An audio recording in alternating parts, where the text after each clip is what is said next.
Multigrain ఆటా పిండి ఇంట్లోనే prepare చేశాను. గిన్నె పట్టించాను. అంటే పిండి మర అని కొంతమంది అంటారు, దానికి వేయించాను.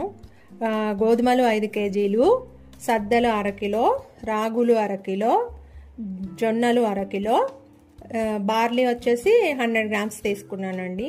బార్లీ ప్లేస్లో మీరు సోయా బీన్స్ అయినా తీసుకోవచ్చు, ఒక 100 గ్రామ్స్.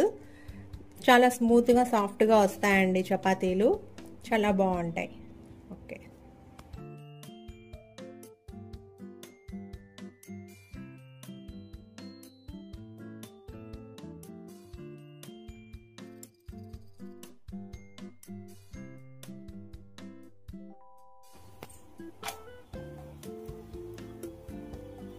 నెయ్యి అప్లై చేస్తున్నాను. నెయ్యి వేసుకుంటే చాలా బాగుంటుంది. ఇది మెంతి పరాఠా. నేను మెంతికూర, పసుపు, అల్లం, పచ్చిమిర్చి, గార్లిక్ అవి మిక్సీ పట్టి వేసాను.